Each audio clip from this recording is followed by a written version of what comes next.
Let's now demystify the difficult topic of the market size and the market share variances. I've got a fictitious company here on the screen. At the beginning of the period, they had a budgeted contribution of $600. That was their plan.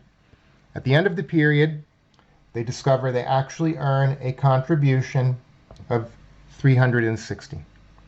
So they're $240 off their target. Management will be disappointed.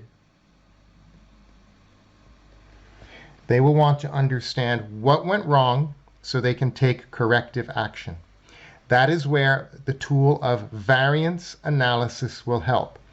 Variance analysis is a technique for financial control to understand what should have happened, the budget, what did happen, the actual results, so we can answer the question why, what went wrong. Did we sell at a lower price? Did the cost of raw materials rise? Did we pay our labor more than expected? Did the labor team work more hours than expected, driving up the labor cost? Maybe we sold fewer units. Variance analysis helps us answer these questions. Now, if I get more information, we can look at the numbers behind the budget. We see a standard selling price of $10, a standard variable cost of $4. So they have a standard contribution of $6 per unit. And they planned to sell 100 units. All of this happens before the period in question. This is the planning stage. At the end of the period, we get our actual results. And we can see, everything went wrong. We actually sold fewer units than expected. We wanted to sell 100. We only sold 90. We had a standard selling price of 10. We actually sold at 11. And we can also see that the variable cost per unit was higher than expected. So overall, a bad period. This business needs to absolutely understand the cause of these problems so they can fix these problems.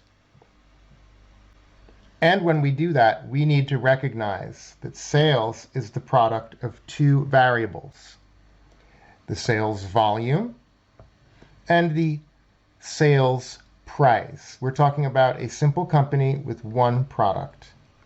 So the sales volume variance talks about the impact of selling a different number of units. How did that impact actual contribution? And then the sales price variance tells us about the impact of selling at a different price, a price different than the standard price per unit. This is 100% assumed knowledge from MA. One reason people often get stuck here is that they're a little bit fuzzy on the basics. So if what I just said did not make complete sense to you, that means you need to go back to your MA materials and just review the sales variances. When you have those, I think the topic will make more sense.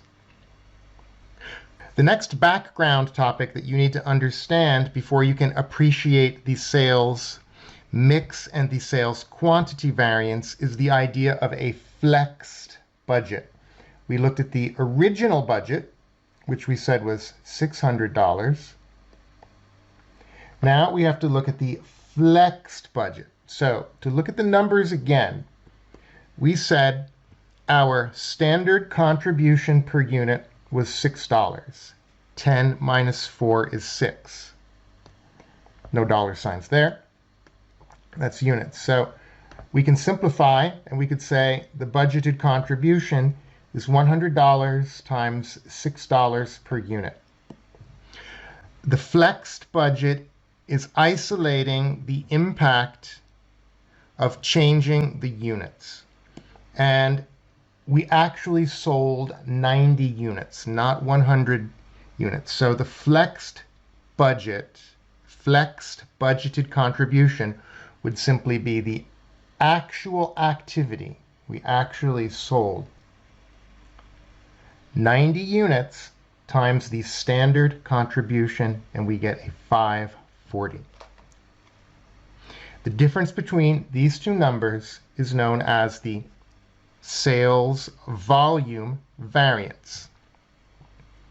A common mistake people make is to say the sales volume variance is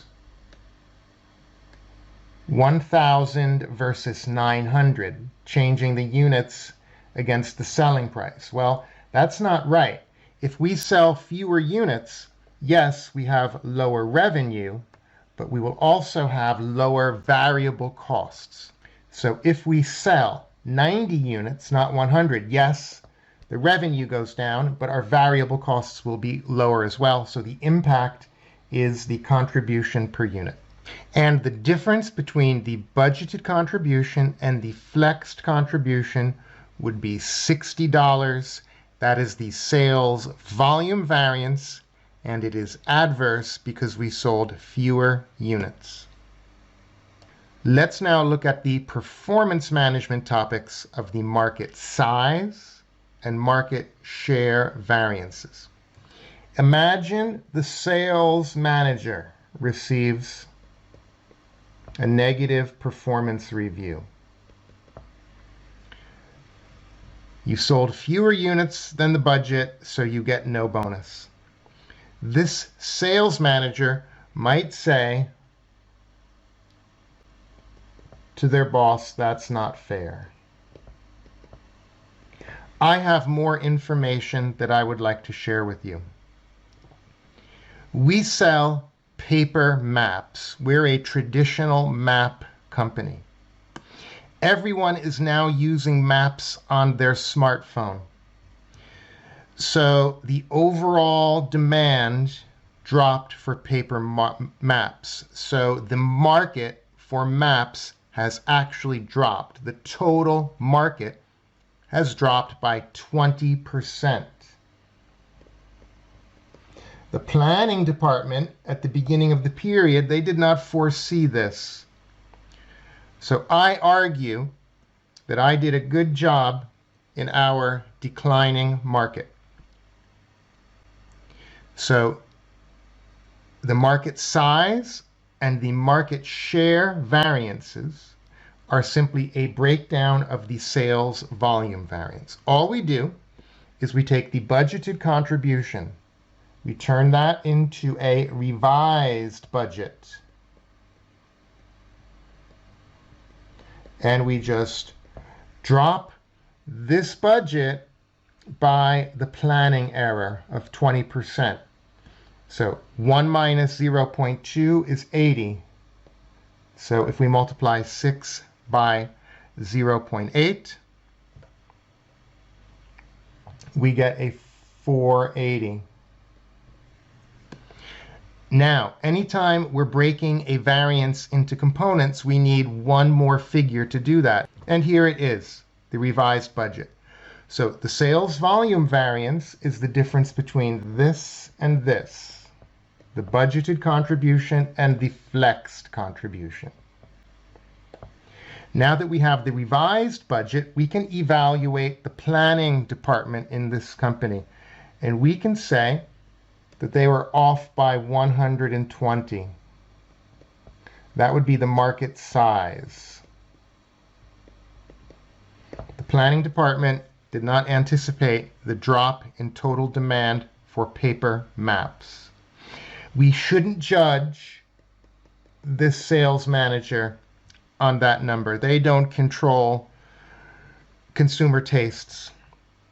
It's not the sales manager's fault that people have moved to their smartphone maps. So now, if we compare the flexed contribution to the revised budgeted contribution, now if we judge the performance of this sales manager against this revised budget, including the effect of the lower market size, we can say that, oh wow, actually, this guy did a good job. In the declining market, we're doing better than anticipated. So we've gained market share. That would be the market share variance of 60 favorable.